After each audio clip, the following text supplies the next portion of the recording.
सभी को नमस्कार, गुड इवनिंग। क्या हाल हैं आप सभी के। चलिए भाई, एसएससी सीजीएल मेंस 2025 एग्जाम काफी नजदीक और आज मैं आपको सॉल्व करवाने जा रहा हूं मॉक टेस्ट नंबर 3। अभी तक 2 मॉक टेस्ट सॉल्व करवाए जिसमें मैंने आपको अलग अलग क्वेश्चंस एग्जाम के और प्रीवियस ईयर्स के क्वेश्चंस किए थे। और अभी थोड़ा सा मैंने शेड्यूल भी चेंज किया है, तो आप इस शेड्यूल को थोड़ा सा अपडेट कर लीजिएगा। बीच में एक डेट पर मैं आपको मॉक टेस्ट नहीं दे पाया था, तो ये हमारा अभी अपडेटेड शेड्यूल है। तो आज 10 जनवरी तीसरा मॉक टेस्ट और अब आपको 11 और 12 जनवरी को लगातार मिल रहा है। तो कल भी आपको 8 बजे मॉक टेस्ट मिलेगा और परसों भी आपको 8 बजे मॉक टेस्ट मिलेगा, फिर 14 जनवरी और 16 जनवरी, क्योंकि 18 को तो हमारा एग्जाम है। और जो भी आपको यहां पे हम पढ़ा रहे हैं, इसकी पीडीएफ आपको यहां पर मिलती है, the winners institute channel for YouTube PDF.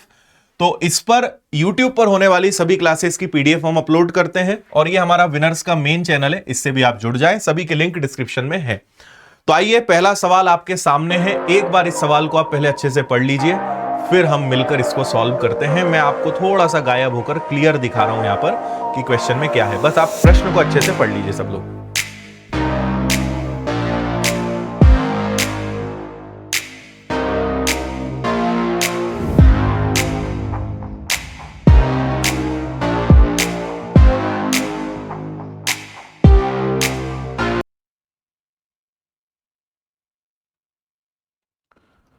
हाँ जी, अभी कुछ म्यूजिक गड़बड़ हो गया था। चलिए, क्वेश्चन आपने पढ़ा। आपसे यहां पे कहा गया है कि लॉकडाउन के दौरान एक राज्य सरकार एक परिवार के प्रत्येक व्यक्ति को 40 रुपए प्रति किलोग्राम के क्रय मूल्य पर 4.5 किलो चावल देती है, लेकिन वितरक 4.5 किलो की जगह 3.75 केजी के गलत वजन पर चावल वितरित करता है। बचे हुए चावल को दुगने दामों पर ब्लैक मार्केट में बेचता है। उसने सरकार को दिखाया कि 2700 किलो चावल वितरित किए। पकड़े जाने पर उसे ब्लैक मार्केट में अर्जित की गई राशि का 125% जुर्माना देना पड़ा। उसकी जुर्माना राशि क्या थी? सबसे पहले हम शुरू करेंगे कि सरकार ने उसको बोला कि भाई तुम हर एक व्यक्ति को 4.5 किलो दोगे, जबकि उसने दिया कितना? 3.75।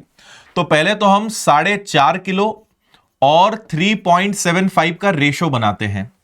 तो इसको मैं लिख सकता हूं 45/10 और इसको मैं लिख सकता हूं 375 और बटे में 100।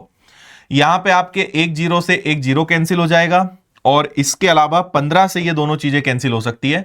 तो 15 से ये कैंसिल हो जाएगा 3 बार और 15 का दुगना 30, 15 इंटू 5 75 और ये 10 इधर आ जाएगा। ये 10 जब इसमें आ जाएगा तो ये 30 और 25 बन जाएगा। और अगर 5 से कैंसिल करते हैं तो फाइनली इनका जो रेशो है वो 6 और 5 का आएगा। मतलब सरकार ने कहा कि आपको हर व्यक्ति को 6 किलो देना है, जबकि आप दे कितना रहे हो? 5 किलो दे रहे हो।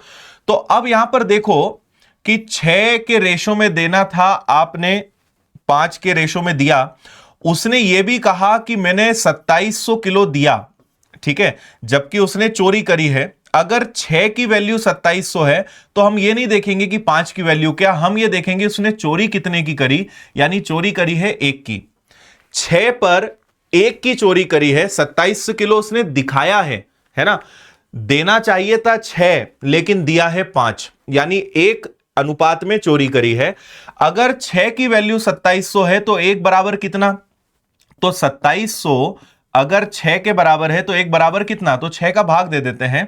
तो 6 इंटू 4 आ जाएगा 24, बचेगा 3 जीरो, फिर आ जाएगा 6 इंटू 5 30, यानी उसने 450 किलो चावल की क्या करी है, या अनाज की क्या करी है? चोरी करी है। अब सरकार को पता चल गया कि भाई 450 किलो की तुमने चोरी करी है, अब इसको तुम्हें लौटाना पड़ेगा, ठीक है। तो यहां पर आप ये देखिए, बचे हुए चावल को दुगने दामों पे वो ब्लैक मार्केट में बेचता था, तो उसने 450 किलो की चोरी करी और इसको वो डबल रेट पर लोगों को बेचता था। यानी देना चाहिए था 40 में, लेकिन उसने बेचा कितने में है? 80 में। जब सरकार के हाथ ये चीज लगी तो सरकार ने कहा कि तुमने जितना चोरी से पैसा कमाया है उसका 125% तुम्हें देना पड़ेगा, तो 125% उसको लौटाना पड़ेगा। तो 450 किलो का 80 रुपए के हिसाब से 125% ब्याज समेत पैसा लौटाना पड़ेगा। इसको अब हम सॉल्व कर लेंगे। तो जब आप इसको सॉल्व करोगे तो 25 से ये कैंसिल हो जाएगा 5 बार, 25 से कैंसिल हो जाएगा 4 बार, 4 से ये कैंसिल हो जाएगा आपका 20 बार, ठीक है, 20 इंटू 5 हो जाएगा आपका 100, यानी टोटल आपके पास जो आना चाहिए वो कितना आना चाहिए, आपके पास आ जाना चाहिए 45,000, यानी 45,000 रुपए सरकार उससे वसूल करेगी। ये आपका आंसर है। थोड़ा आपको कंफ्यूजन हो सकता है, अगर प्रश्न आपको अच्छे से समझ नहीं आया तो मैं एक बार आपको अच्छे से सारी बातें फिर से समझा रहा हूं, सुनिएगा भाई। 40 रुपए के हिसाब से लोगों को 4.5 किलो चावल देना था। उसने क्या करा कि 4.5 किलो की जगह 3.75 दिया। तो हमने जब इसका रेशो बनाया तो देना चाहिए था 6 के अनुपात में, दिया उसने 5। तो सरकार को उसने कहा कि मैंने 2700 किलो चावल दिया है, तो देना चाहिए था 6 और देना चाहिए था 2700 किलो। तो 6 की वैल्यू अगर 2700 किलो है तो एक बराबर कितना, तो 2700 में 6 का भाग दिया। देना था 2700 लेकिन दिया उसने कम, यानी उसने कितने किलो की चोरी करी है, 450 किलो की चोरी करी है। और जितनी वो चोरी करता था उसको डबल रेट पर बेचता था। डबल रेट पर बेचने का मतलब है कि 80 में बेचता था। तो 450 किलो की चोरी करी, उसको दुगने रेट पर ब्लैक में बेचता था, यानी 40 रुपए की चीज को 80 में बेचता था। और सरकार ने कहा कि भाई तुम्हें उसका 125% जुर्माना देना पड़ेगा, यानी जितना तुमने कमाया उसका 125% दो। तो 450 को 80 के हिसाब से बेचा और उसका 125% होता है 45,000, यानी इतना उससे वसूल किया जाएगा। शायद अब आप बेटर समझ पाए होंगे। अगले प्रश्न की तरफ हम चलते हैं। अगला एवरेज क्वेश्चन, एवरेज का सवाल है, पढ़िए एक बार अच्छे से।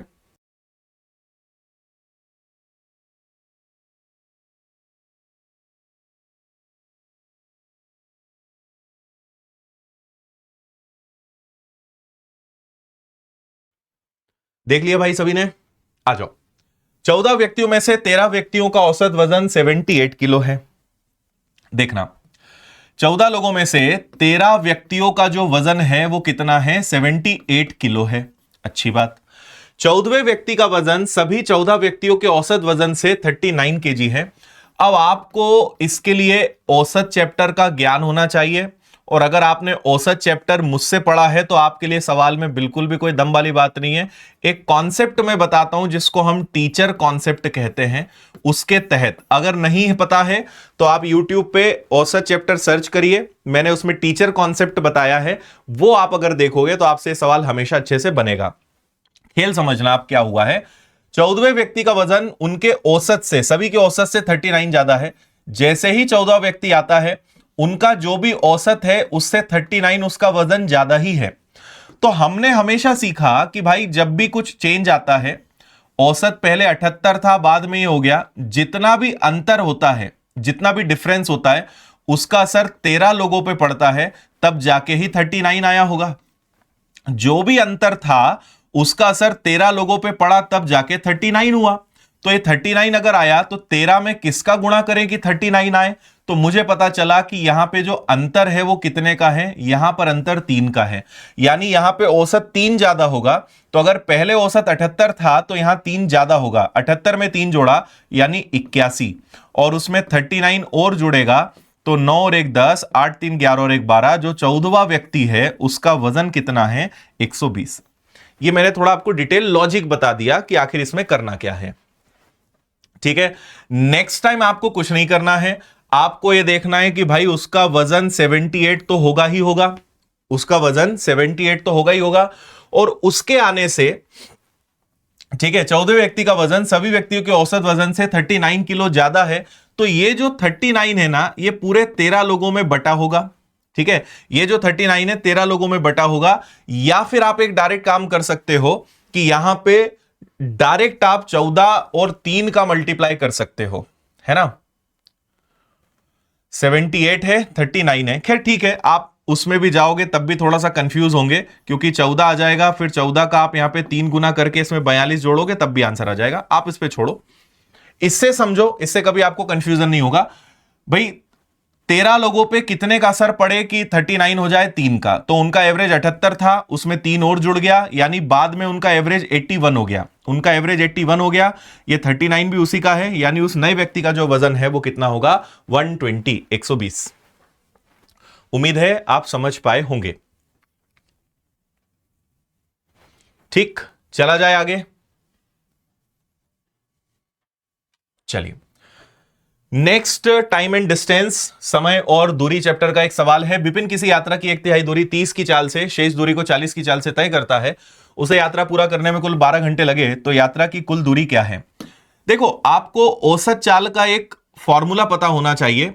ठीक है, औसत चाल का फॉर्मूला ये होता है कि total distance upon total time. हम सबसे पहले निकालेंगे यहां पे एवरेज स्पीड।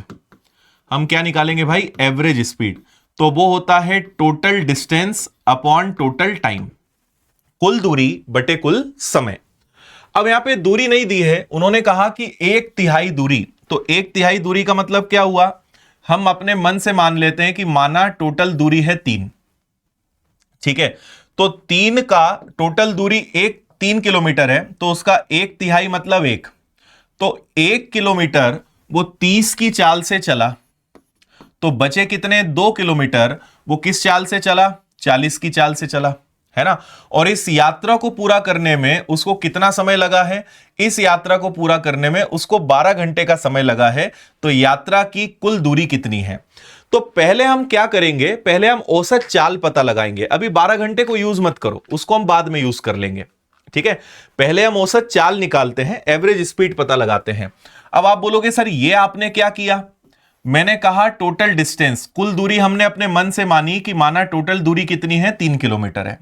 तो 3 किलोमीटर का 1/3 मतलब 1 किलोमीटर। 1 किलोमीटर 30 की चाल से गया। जब मैं डिस्टेंस में स्पीड का भाग दूंगा तभी तो टाइम आएगा। तो 1 किलोमीटर 30 की चाल से, 2 किलोमीटर 40 की चाल से। तो इसको सॉल्व करने से मुझे पता चलेगा कि टोटल टाइम उसको कितना लगा। तो इसलिए हमने ऐसे सॉल्व किया। अब इसको जब आप सॉल्व करोगे तो 3 आ जाएगा। 40 और 30 का एलसीएम आपके पास 120 आ जाएगा। 30 से भाग देंगे 4 बार, 40 से भाग देंगे 3, 3 का दुगना आ जाएगा 6। ये 120 पलट के ऊपर चला जाएगा, तो 120 यहां से हट जाएगा। अब 6 और 4 10 से एक जीरो कैंसिल हो जाएगा, तो 12 का 3 गुना आ जाएगा 36। इस पूरी यात्रा में उस व्यक्ति की औसत चाल क्या रही है? 36 किलोमीटर प्रति घंटे रही है। अब 36 किलोमीटर प्रति घंटे की चाल से उसने कितने घंटे तक यात्रा करी है? 12 घंटे तक। तो 12 का गुणा कर दीजिए, आपको दूरी पता चल जाएगी।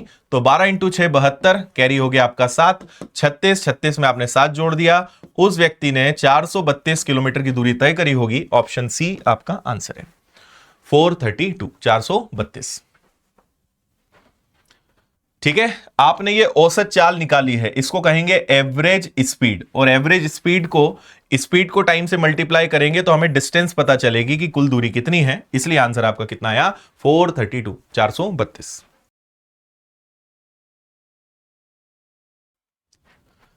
क्लियर? कोई दिक्कत परेशानी किसी को? चलिए नेक्स्ट क्वेश्चन की तरफ हम बढ़ते हैं। ये एक होता है यूनियन और इंटरसेक्शन। देखो, अब ये आपने पढ़ा है या नहीं पढ़ा है? नहीं पढ़ा है तो पढ़ लेना, मैं आपको बहुत सारे फॉर्मूले भी दे रहा हूं, और एक बार पढ़ लोगे तो बहुत इजी है। इसमें पूरा खेल बस फॉर्मूले का है। इसको कहते हैं यूनियन, इसको कहते हैं इंटरसेक्शन। इसको कहते हैं, जैसे ये ए है, ये ए है तो इसको कहेंगे ए नॉट, ये बी है तो इसको कहेंगे बी नॉट, है ना। बस ये कोडिंग यहां पर चलती है आपकी, union intersection, A not, B not. और इसके फॉर्मूले भी मैं आपके लिए लेकर आया हूं। इतने सारे फॉर्मूले होते हैं जिनको आपको याद रखना है, और ये प्रैक्टिस से आएगा। और इसको मैंने परम्यूटेशन कॉम्बिनेशन प्रोबेबिलिटी जो हमारा चैप्टर है उसमें इसको मैंने अच्छे से पढ़ाया हुआ है ना। और ये आपको आना चाहिए भाई। चलो अभी आपको क्वेश्चन में दिखाता हूं यहां पे क्या कहा है। तो आपसे कहा है कि पी ए यूनियन बी की वैल्यू आपको दी हुई है 5/9, फिर ए नॉट यूनियन बी नॉट की वैल्यू दी हुई है 13/27, और ए की वैल्यू दी हुई है 11/18। तो बी के प्रतिकूल संयोग अनुपात ज्ञात कीजिए, ऑड रेशो अगेंस्ट। तो इसका मतलब यह होता है जब भी प्रतिकूल संयोग अनुपात बोलते हैं ना, तो बी नॉट ऊपर आता है और बी नीचे आता है। तो आपको कुल मिलाकर अगर कुछ पता लगाना है तो इस प्रश्न में क्या पता लगाना है कि बी नॉट और बी क्या है।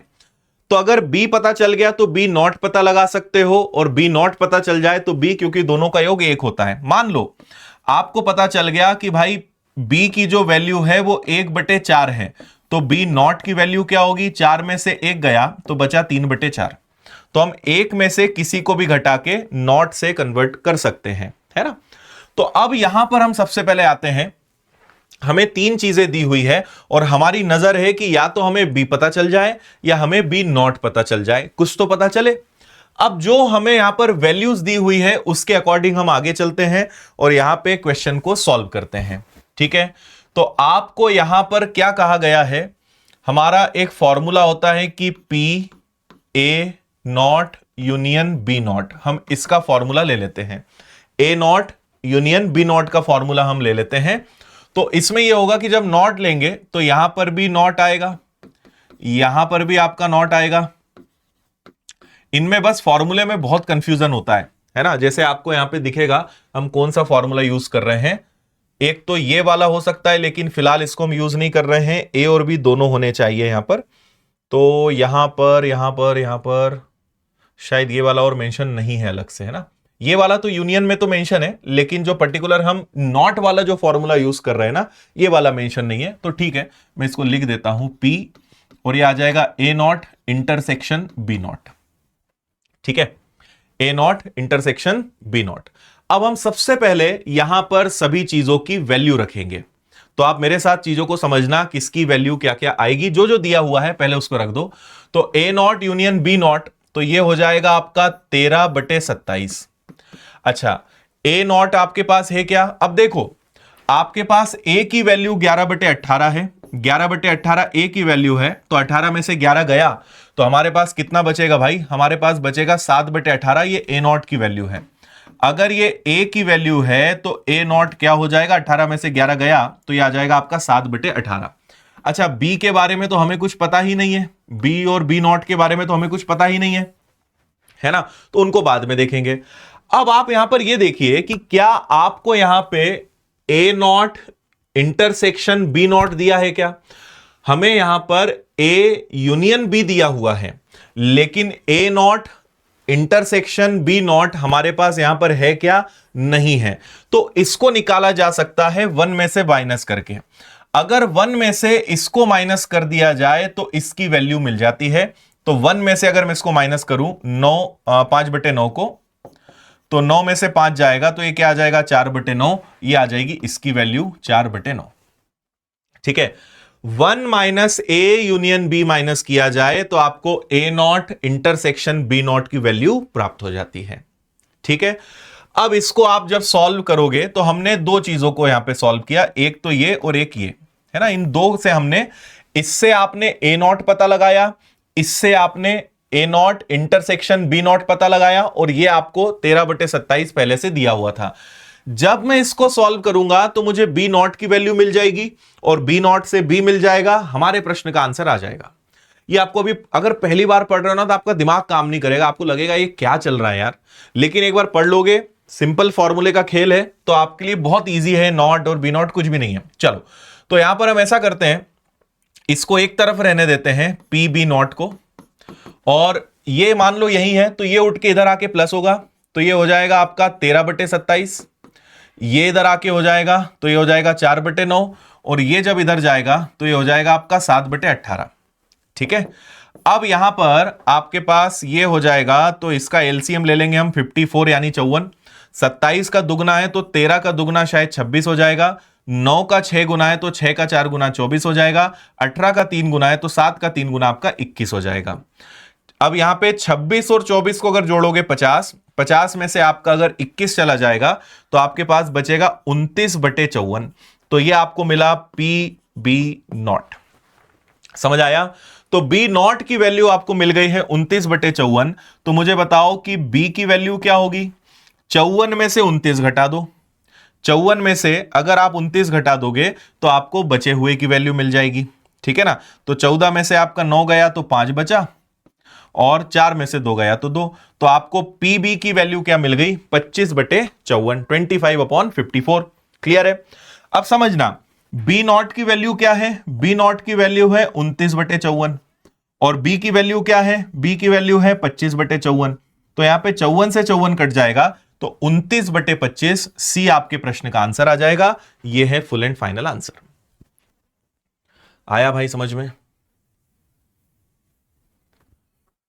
ठीक है, पूरा खेल फॉर्मूले का है, मैं आपको फिर कह रहा हूं, और पहली बार पढ़ रहे हो तो एक बार इसका बेसिक अच्छे से पढ़ लेना। यूनियन और इंटरसेक्शन चैप्टर आपको मिल जाएगा, मैं इसको परम्यूटेशन कॉम्बिनेशन प्रोबेबिलिटी के साथ पढ़ाता हूं, है ना। तो आप एक बार वहां पे पढ़ लो, और जैसे भी आपको इसको कवर करना है एक बार पढ़ लोगे, सब समझ में आ जाएगा। अभी और मैं इसके 3-4 सवाल लेकर आया हूं आज आपके लिए, अभी और भी सवाल हम करने वाले हैं, ठीक है। चलिए, तो ये सारे फॉर्मूले जिनको आप नजर में रखेंगे, अगले क्वेश्चन की तरफ हम चलते हैं। इसको देखो आप एक बार जरा।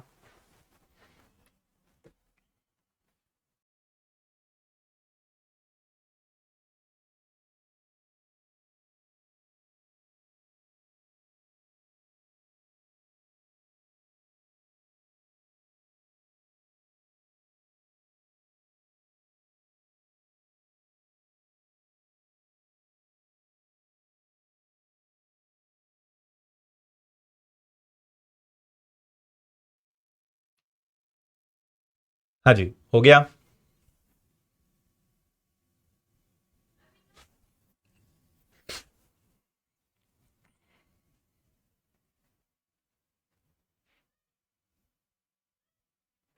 चलिए, यहां पे हम सिंपल फॉर्मूले का यूज कर सकते हैं।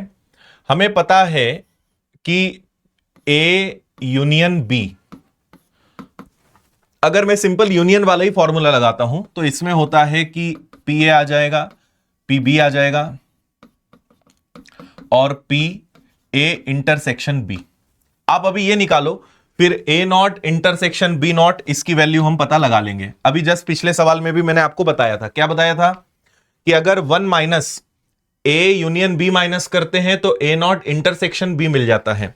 तो यही तो आपसे इस सवाल में ही पूछा है, ए नॉट इंटरसेक्शन बी। तो अगर मुझे ए यूनियन बी पता चल जाए, इसको सॉल्व करने पे जो भी आएगा उसको अगर मैंने 1 में से माइनस कर दिया तो मुझे मिल जाएगा ए नॉट इंटरसेक्शन बी नॉट। तो ये सब रखते हैं, सबकी वैल्यू भी आपको दी हुई है।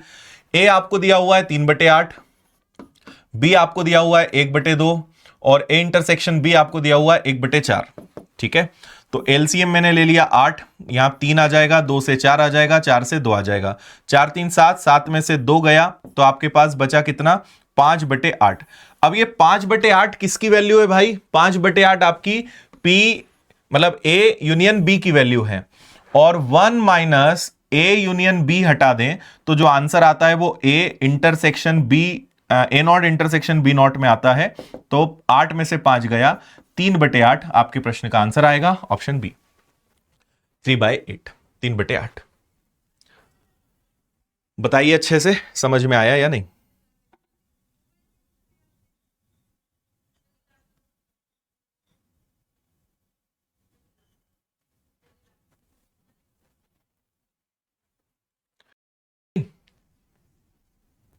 चलिए आगे चलते हैं। निम्नलिखित बंटन का माध्य 26 है तो के का मान क्या होगा, ये आपसे पूछा है। माध्य मतलब मीन होता है, तो मीन आपको 26 दिया हुआ है। मीन कैसे निकालते हैं, जैसे 0 और 10 है तो इसके बीच में 5 आता है, 10 और 20 के बीच में 15 आता है, 20 और 30 के बीच में 15 हो जाएगा, सॉरी 25 हो जाएगा, फिर यहां पर इनके बीच में 35 हो जाएगा, इनके बीच में आपका 45 हो जाएगा, है ना। तो नियम यह कहता है कि एक तरफ आप इन सबको जोड़कर, भाई 8 और 5 आपका 40 हो गया, 15 और 10 150 हो गया, 25 और के आपका 25 के हो गया, 35 और 6 210 हो गया, 45 और 12 तो 12 पंजे 60 48 540 हो गया। इन सब का जो योग है ना, इन सब का जो योग है वो इन सब के योग और जितने नंबर से उसके बराबर होगा।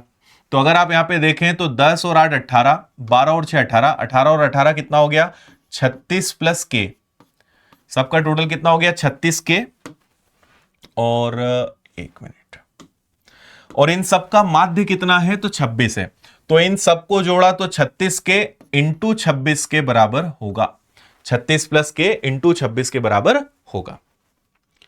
क्लियर है भाई। चलो अब बस इसको सॉल्व करना है, तो सबको जोड़ देते हैं हम, है ना। तो 540 और 210 को जोड़ोगे तो 5 2 7 यानी 760 आ जाएगा, 760 यानी 800, और ये हो गया आपका 950, ये 950 आ गया, प्लस आपके पास 25 के आ गया, बराबर में 26 और 36 का गुणा कर देते हैं तो 6 और 6 36, हासिल का हो गया आपका 3, या फिर चलो 36 और 26 का ही आप तो गुणा कर दो, 36 का 6 कैरी 3, 6 का 3 गुना 18, 12 30 और 3 33, और 6 और 3 हो गया आपका 9, यानी ये आ जाएगा आपका 936, प्लस में आ जाएगा आपका 26 के। ठीक है, तो 25 में से 26 गया तो केवल के बचा, और 950 में से अगर 36 गया तो 936 गया। कैलकुलेशन सही है हमारा, एक बार चेक करें, यहां पे कुछ गड़बड़ कर दी क्या हमने? इनका टोटल 950, ठीक है। अच्छा ये गलत कर दिया क्या मैंने? 5 और 2 7, ये हो गया आपका 700। अच्छा 750 था यार ये, ठीक है, 10 मैंने ज्यादा जोड़ दिया है, या 940 आएगा, है ना। तो 940 में से 36 गया तो आपके पास के की वैल्यू कितनी आ जाएगी? 4। 4 आपके प्रश्न का आंसर है। ठीक है,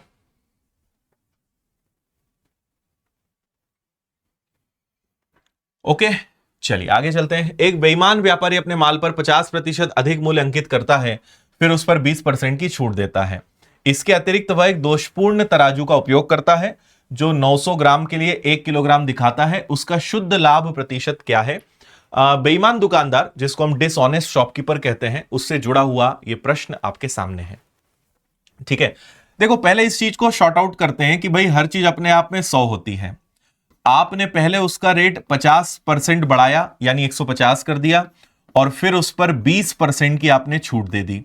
तो 150 का 20%, यानी आपने उस पर 30 रुपए की छूट दे दी, तो वो हो गई 120 की। 100 रुपए की चीज को 150 किया, उसका रेट आपने 20%, मतलब उस पर 20% का आपने डिस्काउंट दे दिया, तो 150 का 20% होता है 30, वो गया तो आपके पास बचा कितना? 120। यानी जो चीज 100 रुपए की है वो 120 में जा रही है, 100 रुपए की चीज 120 में, यानी इनका अनुपात बनेगा 10:12। तो 10 रुपए की चीज आप कितने में दे रहे हो? 12 में दे रहे हो।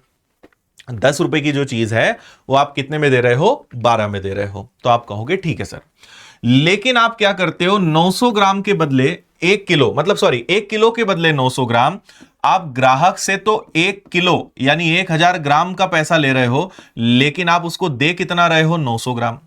तो 10 रुपए की चीज दे 12 में रहे हो, लेकिन 1000 के बदले उसको 900 ग्राम दे रहे हो, तो इससे आपका लाभ का अनुपात पता चल जाएगा।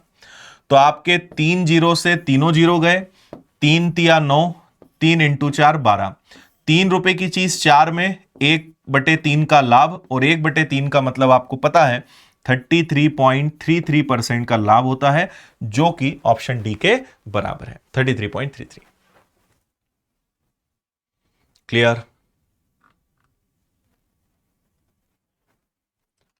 चलिए फिर आगे चलते हैं। एक छात्र के गणित की परीक्षा उत्तीर्ण करने की प्रायिकता 3/4 है। उसके गणित और भौतिकी दोनों की परीक्षा उत्तीर्ण करने की प्रायिकता 13/26 है। उसके कम से कम एक परीक्षा उत्तीर्ण करने की प्रायिकता 5/6 है। इसकी क्या प्रायिकता है कि भौतिकी की परीक्षा उत्तीर्ण कर लेता है?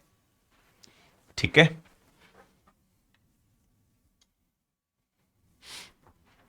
सब कुछ दिया हुआ है, बस फॉर्मूला लगाना है।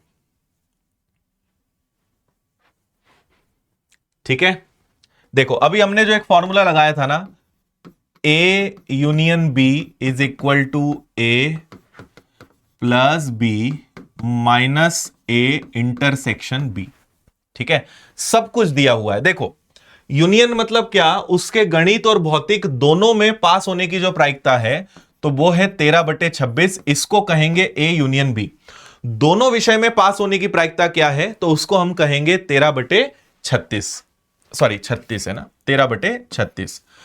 अच्छा, गणित को अगर मैं ए नाम दे दूं तो भौतिकी को बी नाम देना पड़ेगा। तो गणित में पास होने की प्रायिकता क्या है? तो गणित में पास होने की प्रायिकता 3/4 है। भौतिकी की प्रायिकता तो हमें पता ही नहीं है, तो दूसरे विषय के बारे में पता लगाना पड़ेगा। और कम से कम एक विषय में पास होने की प्रायिकता क्या है? तो वो है 5/6। इसको कहेंगे इंटरसेक्शन। कम से कम एक में पास होने की प्रायिकता, इसको कहेंगे ए इंटरसेक्शन बी, यानी 5/6। क्लियर है? बस इसको सॉल्व करना है। तो वापस से ये इधर आके प्लस होगा, ये माइनस हो जाएगा, है ना। तो 13/36, ये आके जुड़ेगा 5/6, ये इधर आके माइनस होगा 3/4, और इधर बचेगा केवल भौतिक में पास होने की उत्तीर्ण होने की प्रायिकता। एलसीएम फिर से मैं 36 लूंगा तो ये आपका 13 ही रहेगा। 6 का 6 गुना तो 6 का 5 गुना, 4 का 9, 9 का 3 गुना हो जाएगा 27। तो ये दोनों जब जुड़ेंगे तो ये आ जाएगा आपका कितना, 16, 16/36, और ये 4 से कट जाएगा तो 4 × 4 16 और 4 से 9 बार, तो आपका जो आंसर है वो क्या होना चाहिए, 4/9, 4/9। बोलो भाई, समझ आया कि नहीं आया? ठीक है, बस फॉर्मूला एंड वैल्यू पुटिंग। चलिए आगे लेकर चलते हैं आपको। इसको देखिए,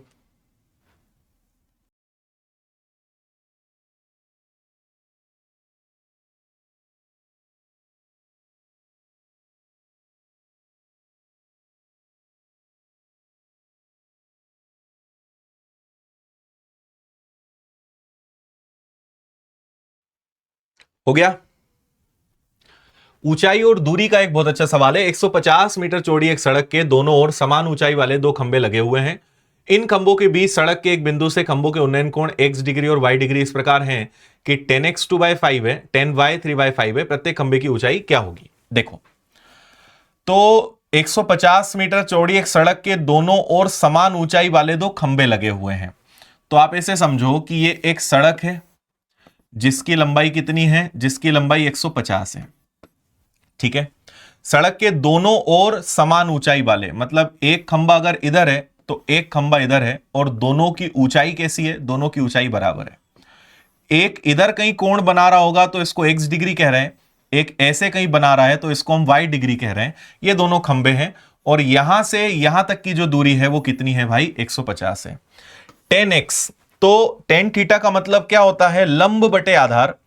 तो लंब बटे आधार मतलब अगर मान लो ये 2 है तो ये 5 है।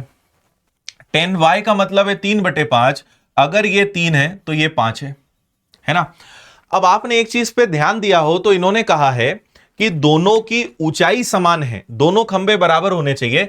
भाई यहां 2 है, यहां 3 है, तो इनको सेम करो। एक 2/5 है, एक 3/5 है। आपको 2 और 3 को बराबर करना है, तो दोनों को बराबर कैसे करोगे, यहां पे 3 का गुणा कर दो, ठीक है, और यहां पे 2 का गुणा कर दो।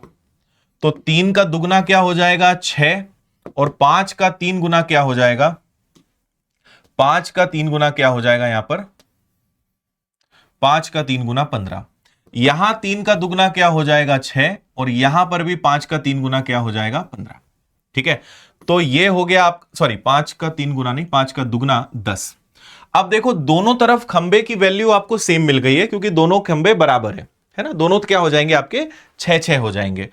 अब आपको पता है कि यहां से यहां तक की कुल जो लंबाई है वो कितनी है, 150 है। तो 150 को 15 + 10 यानी 25 में बांट दो, और कोई भी खंबे की लंबाई निकालना है तो 6 से आपको गुणा करना पड़ेगा। तो 25 से कैंसिल होगा 6 बार, 6 और 6 हो जाएगा 36। आंसर आ जाएगा आपका कि प्रत्येक खंबे की लंबाई कितनी है, तो आंसर होगा 36 मीटर, 36 मीटर। उम्मीद है आप समझ पाए होंगे, ये भी है ना भाई। दोनों, ये 2 हो रहा था, ये 3 हो रहा था, तो ये 2 था, इसको 6 बनाया, ये 3 था, इसको 6 बनाया। जब इन दोनों को 6 बनाया तो ये अपने आप चेंज हो गए। टोटल 150 था, 15 और 10 150, 15 और 10 हो गया 25, और कोई भी खंबे की लंबाई निकालनी है तो 6। आंसर आ जाएगा आपका कितना, 36 यानी 36। आगे चलते हैं। एक कार के अंकित मूल्य पर 12%, 18% और 25% की क्रमिक छूट के लिए एकल समकक्ष छूट ज्ञात कीजिए, है ना। तो समझना, थोड़ा सा एक कैलकुलेटिव है, लेकिन अगर हम यहां पे डिजिटल सम लगा लें तो आपके लिए यह सवाल चंद सेकंड्स में कन्वर्ट हो जाएगा। तो मैं आपको डिजिटल सम बता रहा हूं, ध्यान से सुनिएगा कि डिजिटल सम से हम इस सवाल को कैसे कर सकते हैं। और डिजिटल सम नहीं आता है तो यूट्यूब पे जाइए, लिखिए डिजिटल सम और उसके आगे लगाइए बाय आदित्य पटेल। मेरा नाम आप लिखेंगे तो आपको 2 लेक्चर्स मिलेंगे, उनको अगर आपने देख लिया तो आपको नहीं आता है तो आप कहोगे कि आज तक हमने डिजिटल सम क्यों नहीं सीखा। इतनी शानदार और जबरदस्त चीज है, तो वो आप सबको आनी ही चाहिए। ठीक है, चलो। तो भाई हम जानते हैं हर चीज अपने आप में 100 रुपए की होती है। अब आपने 100 रुपए की चीज पर पहले 12% का डिस्काउंट दिया, तो 12% मतलब 82, 100 में से 12 गया। फिर 18% का डिस्काउंट दिया, सॉरी 88, फिर 18% का डिस्काउंट दिया तो 82%, फिर 25% का डिस्काउंट दिया तो 75%, है ना। 100 रुपए की चीज है, उस पर जब आप ये 3 डिस्काउंट देंगे तो तीनों डिस्काउंट देने के बाद जब 100 में से घटाएंगे तो हमें पता चलेगा कि फाइनली हमें कितने का डिस्काउंट मिला। बस इसमें आप क्या करो, डिजिटल सम लगा दो, लेकिन पहले ऑप्शंस देखो कि ऑप्शंस आपका साथ दे रहे हैं कि नहीं। तो 5 3 8 और 2 10 और 8 18, 5 3 8 2 10 और 8 18, 18 का मतलब होता है 9, 5 और 4 9 गया तो यहां पे बचा आपके पास 2, यहां पे 5 और 4 9 गया तो 6 और 2 हो गया आपका 8, यहां पे हो गया 5 4 9 8 और 8 16, 16 मतलब हो गया 7। तो अच्छी बात यह है कि सभी का डिजिटल सम अलग अलग है। अच्छा, इसका डिजिटल सम क्या होगा, 1 होगा। इसका डिजिटल सम क्या होगा, 1 होगा, तो छोड़ो। 8 और 8 16, 16 का मतलब होता है 7, 8 2 10, 10 का मतलब होता है 1, 7 और 5 12, 12 का मतलब होता है 3, है ना। तो ये हो गया 7 का 3 गुना 21, 21 का मतलब 3, 3 में से 1 गया तो माइनस का 2, और डिजिटल सम माइनस और प्लस दोनों में होता है, तो 9 में से अगर 2 गया यानी वो प्लस में 7 है, तो प्लस का 7 आपका आंसर है, यानी इस प्रश्न का आंसर आएगा 45.88, 45.88। इतनी आसानी से यह सवाल आपका सॉल्व हो चुका है, 45.88। क्लियर, कोई दिक्कत। डिजिटल सम प्लस में तो माइनस में, माइनस में तो प्लस में बदला जा सकता है 9 में से घटा के, तो माइनस में है तो प्लस में कर देंगे 7, आपका आंसर आ जाएगा 45.88। ठीक है, चलो अगला ये वाला जो क्वेश्चन है, अब ये मैं आपको होमवर्क में दूंगा, आप इसको नेक्स्ट टाइम करके लाइए, और अगली क्लास जो हमारी होगी यानी कल रात को 8 बजे जब हम मिलेंगे तो ये वाला सवाल आपको उसमें मुझे बताना है, नहीं तो इस सवाल के साथ हम शुरुआत करेंगे। ठीक है, और इस क्लास की पीडीएफ आपको मैं शुरू में दिखाई चुका हूं कि आपको ये मिल जाएगी टेलीग्राम पर, और उसकी लिंक डिस्क्रिप्शन में है, तो वहां से आप इसकी पीडीएफ पे जाके इसको डाउनलोड कर लीजिए।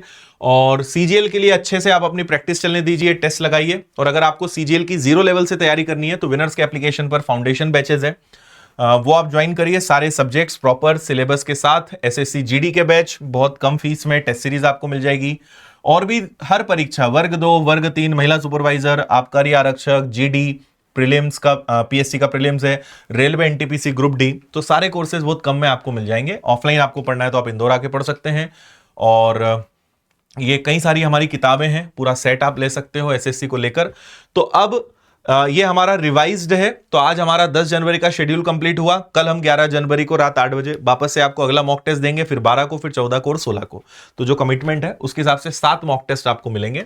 बाकी आप मेरी मैथ्स की, रीजनिंग की किताबें ले सकते हैं, आपको पूरा कोर्स करना है तो मैथ्स फाउंडेशन कोर्स भी मिल जाएगा।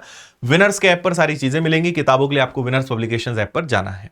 उम्मीद करता हूं कि आज का लेक्चर आपको पसंद आया होगा, तो जाते जाते आप लाइक जरूर करिएगा, कमेंट करके बताइएगा कैसा लगा सेशन, और कल के सेशन में वापस आप सबके साथ मुलाकात होगी। तब तक के लिए tata bye bye, take care, जय हिंद, खुश रहिए, मस्त रहिए, मुस्कुराते रहिए।